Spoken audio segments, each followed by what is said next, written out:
السلام علیکم ورحمۃ اللہ وبرکاتہ۔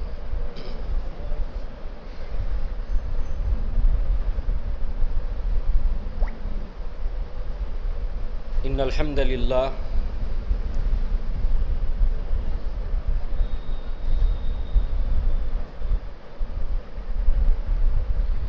نحمده ونستعینه ونستغفره ونؤمن به ونتوکل علیہ ونعوذ باللہ من شرور انفسنا ومن سیئات اعمالنا من يهده اللہ فلا مضل له ومن يضلل فلا هادی له واشهد ان لا الہ الا اللہ وحدہ لا شریک له واشهد ان محمدا عبدہ ورسولہ اما بعد یا ایہا الذین آمنوا اتقوا اللہ حق تقاتہ ولا تموتن الا وانتم مسلمون یا ایہا الناس اتقوا ربکم الذی خلقکم من نفس واحدۃ وخلق منها زوجها وبث منہما رجالا کثیرا ونساء واتقوا اللہ الذی تساءلون به والارحام ان اللہ کان علیکم رقیبا یا ایہا الذین آمنوا اتقوا اللہ وقولوا قولا سدیدا یصلح لکم اعمالکم ویغفر لکم ذنوبکم ومن یطع اللہ ورسولہ فقد فاز فوزا عظیما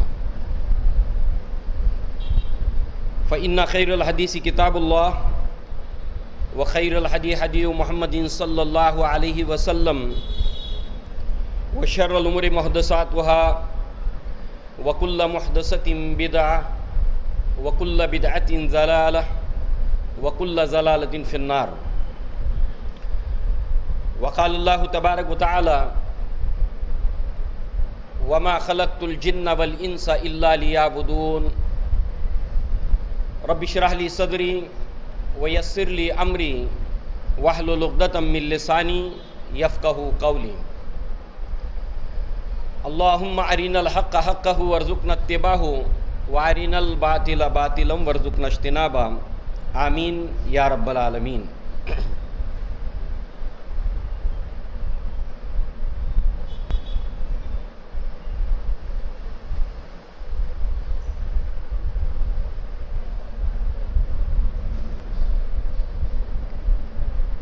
مصلیان، خطبہ حاجہ کے بعد سورہ الذاریات کی آیت نمبر 56 کو آپ نے سماعت فرمایا، اور اسی نسبت سے ہم اللہ کی عبادت کیوں کرتے ہیں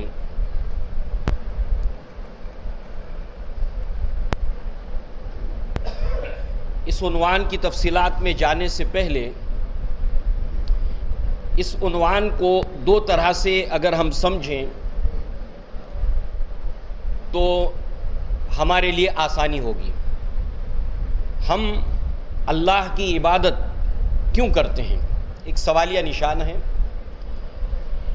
یہ سوال کسی غیر مسلم کی طرف سے ہماری طرف آ سکتا ہے، ہم اللہ کی عبادت کیوں کرتے ہیں؟ اس نے ہم سے سوال پوچھا، تو اس کا جواب ہے یہ عنوان نمبر 1۔ اگر وہ ہم سے سوال نہ بھی پوچھے اور ہمیں اللہ تبارک و تعالیٰ کا پیغام اس کو پہنچانا ہے کہ اس کو بھی اللہ کی عبادت ہی کے لیے پیدا کیا گیا ہے، تو گویا برعکس ہم اس سے کہہ سکتے ہیں کہ تمہیں معلوم ہے ہم اللہ کی عبادت کیوں کرتے ہیں؟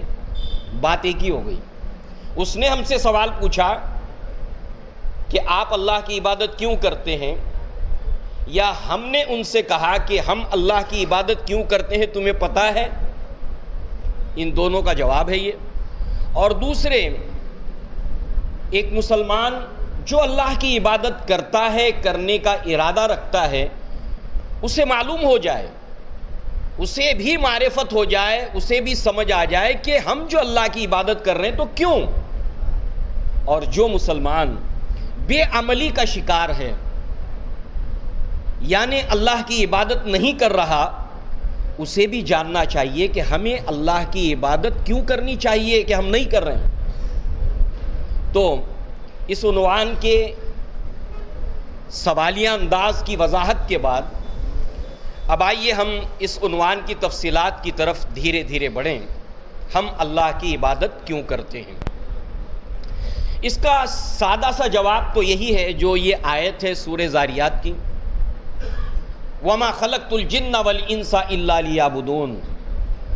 ہم نے نہیں پیدا کیا جنوں اور انسانوں کو مگر صرف اپنی عبادت کے لیے۔ یہ سادہ سا جواب ہے۔ اب مزید اس کی وضاحت کے لیے، اس کی تفصیل کے لیے اللہ تبارک و تعالیٰ نے اس کائنات کو مقصد کے ساتھ پیدا کیا ہے، پرپس فل پیدا کیا ہے، بغیر مقصد کے نہیں پیدا کیا۔ اور اس حوالے سے آپ کسی بھی چیز کے اوپر نگاہ ڈالیں، چاہے درخت کا ایک پتا کیوں نہ ہو، اگر آپ غور کریں کہ درخت کے اوپر یہ جو پتا ہے اس کے پیدا کیے جانے کا مقصد کیا ہے، تو وہ اپنے پیدا کیے جانے کے مقصد کو بتائے گا۔ برگ درختان سبز در نظر ہوشیار، ورکش دفتر است معرفت کردگار۔ یعنی درخت کا ایک سبز پتا بھی وہ خالق کائنات اس کو پہچاننے کا ایک بہت بڑا ذریعہ ہے۔ جس خالق نے اس پتے کو بنایا ہے، اس کو تخلیق کیا ہے۔ ہم جانتے ہیں کہ وہ پتا جو درخت کے اوپر ہے سورج کی روشنی کو جذب کرتا ہے اور اپنے اندر غذا پیدا کرتا ہے، اور وہ غذا پتوں کے راستے سے، تنوں کے راستے سے جڑوں تک پہنچتی ہے، اور اس سے جڑیں طاقتور ہوتی ہیں اور زمین میں اور گہری جاتی ہیں، پانی کو سینچتی ہیں اور آخری پتے تک پانی پہنچاتی ہیں۔ اس کو سائنس کی زبان میں کہتے ہیں فوٹو سنتھیسس کا عمل۔ کھانا جو پتوں میں تیار ہوا جڑ تک پہنچا اور جڑوں نے اس سے فائدہ اٹھایا اور پانی کشید کر کے زمین سے آخری پتے تک پہنچایا، گویا کہ ایک عمل جاری ہے درخت کے اندر۔ یہ ایک مثال سامنے رکھی گئی۔ ایسے ہی آپ کائنات کی کسی بھی چیز کے اوپر نگاہ ڈالیں، غور کریں تو پتہ چلے گا کہ ہر چیز کو اللہ تعالیٰ نے مقصد کے ساتھ پیدا کیا ہے۔ یہی وہ حقیقت ہے جو قرآن میں الگ الگ انداز میں بیان کی گئی ہے۔ ان میں سے اللہ کے عقل مند بندے، سمجھدار بندوں کا ذکر کرتے ہوئے فرمایا کہ جب وہ اللہ پر ایمان لاتے ہیں، نبیوں کی آواز پر لبیک کہتے ہوئے ان کی دعوت کو قبول کرتے ہیں، تو ان کے الفاظ کو قرآن کے اندر نقل کیا گیا ہے سورہ آل عمران میں۔ ان میں سے ایک یہ بھی ہے، ربنا ما خلقت ھذا باطلا، اے ہمارے رب تو نے کسی بھی چیز کو عبث اور باطل اور بیکار نہیں پیدا کیا، بلکہ ہر چیز کو مقصد کے ساتھ پیدا کیا ہے۔ تو پہلی بات کیا ثابت ہوئی کہ اللہ نے ہر چیز کو مقصد کے ساتھ پیدا کیا ہے۔ حقیر سے حقیر چیز کو آپ دیکھ لیں، اس کو اللہ نے مقصد کے ساتھ پیدا کیا۔ نمبر ایک، پوری کائنات جو ہمیں دکھائی دیتی ہے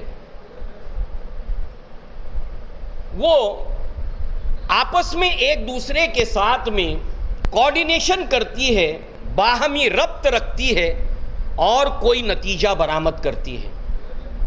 لہذا مثال کے طور پر وَأَنزَلَ مِنَ السَّمَاءِ مِن مَّاءٍ فَأَحْيَا بِهِ الْأَرْضَ بَعْدَ مَوْتِهَا، کہ وہی وہ اللہ تعالیٰ ہے جو آسمان سے بارش کو برساتا ہے، آسمان سے بارش کو برساتا ہے۔ آسمان کے ساتھ کوآرڈینیشن کیا اس بارش کے پانی نے، اور اس کے بیچ میں جانے کتنی چیزیں ہیں جو ایک دوسرے کے ساتھ تعاون کر رہی ہیں۔ وہ بارش زمین کے اوپر برسی اور مردہ زمین زندہ ہو گئی، ہری بھری ہو گئی۔ اس طرح یہ پوری کائنات ایک دوسرے کے ساتھ میں کوآرڈینیشن کرتی ہے اور کچھ نتیجہ برآمد کرتی ہے۔ اس طرح کائنات کو اللہ نے مقصد کے ساتھ پیدا کیا، اور جتنی چیزوں کو پیدا کیا وہ باہم ایک دوسرے کو سپورٹ کرتی ہے، تعاون کرتی ہے اور کوئی نتیجہ دیتی ہے۔ جو نتیجہ وہ دیتی ہے اس سے ہم کو فائدہ ہوتا ہے۔ بارش برستی ہے، کس کو فائدہ ہوتا ہے؟ ہم کو۔ زمین سے اناج اور ہریالی اگتی، کس کو فائدہ ہوتا ہے؟ ہم کو۔ معلوم ہوا کہ یہ پوری کی پوری کائنات کو اللہ تعالیٰ نے جو پیدا کیا ہے، بامقصد پیدا کیا، یہ آپس میں ایک دوسرے کے ساتھ کوآرڈینیٹ کرتی ہے، کوئی نتیجہ برآمد کرتی ہے، اس کا فائدہ ہم کو پہنچتا ہے۔ تو اب یہاں پر آپ دیکھیے، جب ہر چیز کو اللہ نے مقصد کے ساتھ پیدا کیا تو پھر ہم کو کس لیے پیدا کیا؟ سوال جو ہمارا عنوان بھی ہے، ہم اللہ کی عبادت کیوں کرتے ہیں؟ افحاسبتم انما خلقناکم عبثا، کیا ہم نے تم کو عبث اور بیکار پیدا کیا ہے؟ ہم نے درخت کے ایک پتے کو تک عبث اور بیکار نہیں پیدا کیا، تو پتے کے مقابلے میں اور ایک باریک حقیر سے کیڑے کے مقابلے میں تم کو جو پیدا کیا کہ تم اپنی تخلیق کو ایک بہترین تخلیق دیکھتے ہو، تو تمہیں ایسے ہی عبث پیدا کیا، بیکار پیدا کیا۔ افحاسبتم انما خلقناکم عبثا۔ اب دیکھیے کہ ان تمام کے تمام سوالات کے جوابات کے اللہ تعالیٰ نے ہم کو کیوں پیدا کیا، اس کا جواب کون دیتا ہے؟ اس کا جواب اللہ کے انبیاء دیتے ہیں کہ تم کو کیوں پیدا کیا گیا ہے۔ نبی کے علاوہ اس کا کوئی بھی انسان جو غیر نبی ہے جواب نہیں دے سکتا کہ اللہ تعالیٰ انسانوں میں سے اپنے رسولوں کو، اپنے فرستادہ یعنی پیغمبروں کو چنتا ہے۔ اللہ یجتبی من الملائکۃ رسلا ومن الناس، اللہ تعالیٰ فرشتوں میں سے بھی اپنا رسول منتخب کرتا ہے اور انسانوں میں سے بھی، اور اپنی مرضیات کو، اپنے پیغامات کو اس نبی کے ذریعے سے انسانوں تک پہنچاتا ہے، اور وہ نبی بتاتا ہے کہ تمہیں کیوں پیدا کیا گیا۔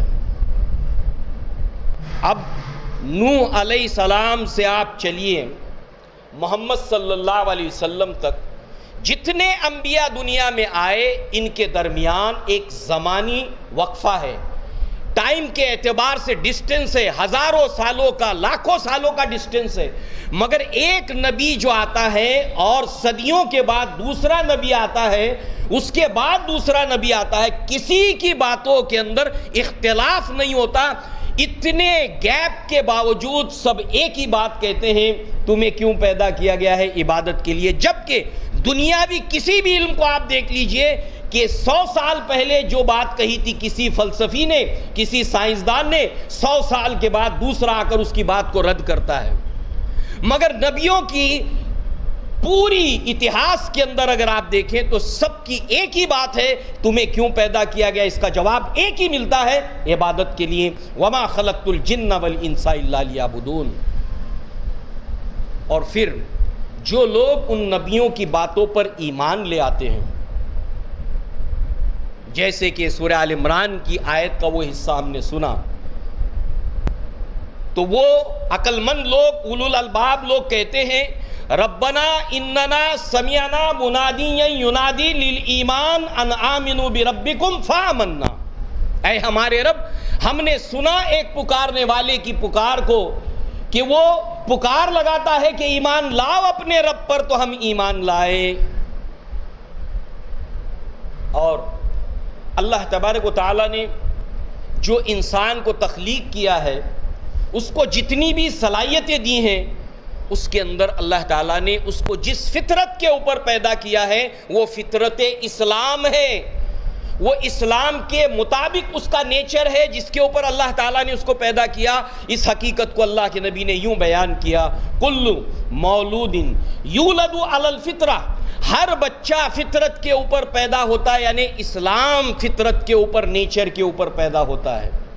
فَأَبَوَاهُ يُحَوِّدَانِ او يُنَصِّرَانِ او يُمَجِّسَانِ او کما قال، اس کے ماں باپ اس کو یہودی بنا دیتے ہیں، مجوسی بنا دیتے ہیں، نصرانی بنا دیتے ہیں، یعنی ماحول اور اس کے ماں باپ وہ اس کی فطرت کو گویا کہ مسخ کرتے ہیں اور غلط تعلیمات کے ذریعے سے، غلط عقائد کے ذریعے سے اس کی فطرت مسخ ہو جاتی ہے، بگڑ جاتی ہے۔ ورنہ بچہ جو پیدا ہوتا ہے وہ اسلامی فطرت کے ساتھ، نیچر کے ساتھ پیدا ہوتا ہے۔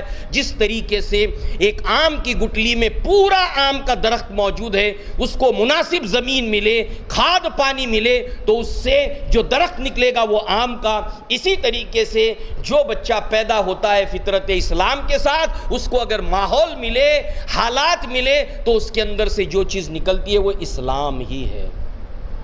اور اسی کی دعوت انبیاء دیتے ہیں، اور جب یہ دعوت ان کے کانوں میں پڑتی ہے عقل مندوں کے، اولو الالباب کے، وہ فوراً لبیک کہتے ہوئے ایمان لے آتے ہیں۔ اور اب آپ دیکھیں کہ ہم اللہ کی عبادت کیوں کرتے ہیں، تو نبیوں کی اس دعوت کے اوپر لبیک کہتے ہوئے کہ وہ بتاتے ہیں وَمَا خَلَقْتُ الْجِنَّ وَالْإِنسَ إِلَّا لِيَعْبُدُونَ، ہم نے جنوں اور انسانوں کو نہیں پیدا کیا مگر صرف اپنی عبادت کے لیے۔ یہ بات بھی بہت اہم ہے اس آیت کے اندر، جیسے اس کلمے کے ساتھ اس کو آپ جو ہے وہ تقابل کریں، کمپیریزن کریں۔ لا الہ، نہیں ہے کوئی معبود، پہلے نفی ہے، پہلے ہر چیز کو رد کر دیا گیا، نہیں ہے کوئی معبود الا ایکسپٹ اللہ کو چھوڑ کر، یعنی پہلے جب ہر چیز کی نفی ہو گئی اس کے بعد اس بات ہو گیا تو بات میں بہت زیادہ وزن پیدا ہو گیا۔ اگر یہ بات ایسی ہو کہ اللہ ہی معبود ہے، اس سے زیادہ وزن کون سی بات میں پیدا ہوتا ہے؟ نہیں ہے کوئی معبود صرف اللہ، اس میں زیادہ وزن ہے۔ ایسے ہی ہم نے نہیں پیدا کیا انسان کو اور جنوں کو مگر صرف اپنی عبادت کے لیے، یعنی ہماری پیدائش کا مقصد صرف خالصتاً اللہ کی عبادت ہے۔ اب سوچئے کہ جو چیز جس مقصد کے لیے پیدا کی گئی وہ مقصد اگر پورا نہ کرے تو اس کی حیثیت کیا ہے، اس کا مقام کیا ہے؟ مثال کے طور پر یہ مائکروفون، یہ مائک کیوں بنایا گیا؟ اس کا ایک پرپس ہے۔ اگر یہ کام نہ کرے اس کو ریپیئر کرنے کی کوشش کی جائے گی، اور اگر وہ ریپیئر نہ ہو اس کو اٹھا کے خربان میں ڈال دیا جائے گا۔ کیوں؟ کیونکہ جس چیز کے لیے اس کو پیدا کیا گیا ہے، بنایا گیا ہے، یہ کام نہیں کر رہا۔ یہ لائٹ کیوں بنائی گئی ہے؟ اس لیے کہ روشنی دے، نہیں دے رہی ہے، آپ نے اس کو ریپیئر کرنے کی کوشش کی، جب یہ ریپیئر نہیں ہوئی تو پھر آپ نے اس کو ہٹا دیا۔ ایسے ہی اگر ہم کو صرف عبادت کے لیے پیدا کیا گیا ہے اور ہم اگر اللہ کی عبادت نہیں کر رہے ہیں تو گویا اپنے پیدائش کے مقصد کو سرو نہیں کر رہے، پورا نہیں کر رہے ہیں جس مقصد کے لیے اللہ تعالیٰ نے ہم کو پیدا کیا ہے۔ اس لیے ہم اللہ کی عبادت کرتے ہیں کہ اللہ نے ہمیں اسی لیے پیدا کیا ہے۔ وَمَا خَلَقْتُ الْجِنَّ وَالْإِنسَ إِلَّا لِيَعْبُدُونَ، ہم نے جنوں اور انسانوں کو نہیں پیدا کیا مگر صرف اپنی عبادت کے لیے۔ جب کوئی آپ سے سوال کرے کہ جیسے میری پیدائش کا مقصد صرف اللہ کی عبادت ہے، ایسے تمہاری پیدائش کا مقصد بھی صرف اللہ کی عبادت ہے، اور اگر میں اللہ کی عبادت نہیں کرتے تو ہماری زندگی عبث ہے اور بیکار ہے، بغیر مقصد کے اگر ہم زندگی گزارتے ہیں۔ زندگی آمد برائے بندگی، زندگی آمد برائے بندگی، زندگی بندگی کے لیے آئی ہے، زندگی آمد برائے بندگی، بے بندگی زندگی شرمندگی۔ اگر انسان اللہ کی عبادت نہیں کر رہا ہے تو اس کی زندگی ایک شرمندگی کی تعبیر ہے، وہ دھرتی کا بوجھ ہے۔ اللہ تبارک و تعالیٰ کی ربوبیت اس کے اوپر مسلسل جاری اور ساری ہے، اور وہ جس اللہ نے اس کو پیدا کیا اس کی عبادت نہیں کر رہا۔ لہذا اب آپ دیکھیں ہم اللہ کی عبادت کیوں کرتے ہیں کہ اللہ کی صرف عبادت کرنے والے بھی بندے دنیا میں موجود تھے، ہیں اور رہیں گے، مگر ایسے بھی تو اللہ کے بندے ہیں کہ جو اللہ کے سوا، اللہ کو چھوڑ کر دوسروں کی عبادت کرتے ہیں۔ یعنی وہ اللہ کی عبادت کرتے ہی نہیں، اللہ کو چھوڑ کر دوسروں کی عبادت کرتے ہیں۔ اس کے علاوہ کچھ ایسے بھی ہیں جو اللہ کی بھی عبادت کرتے ہیں اور غیر اللہ کی بھی عبادت کرتے ہیں۔ 3 کیٹیگریز ہو گئی۔ ہم اللہ کی عبادت کیوں کرتے ہیں؟ اب ان 3 کیٹیگریز کو سامنے رکھتے ہوئے اس پہلو کو ہم سمجھیں۔ دنیا میں کچھ ایسے لوگ ہیں جو اللہ کو چھوڑ کر دوسروں کی عبادت کرتے ہیں، اللہ کی نہیں کرتے۔ ایک کیٹیگری یہ ہو گئی۔ دوسری، اللہ کی بھی عبادت کرتے ہیں اور اللہ کے ساتھ دوسروں کی بھی عبادت کرتے ہیں۔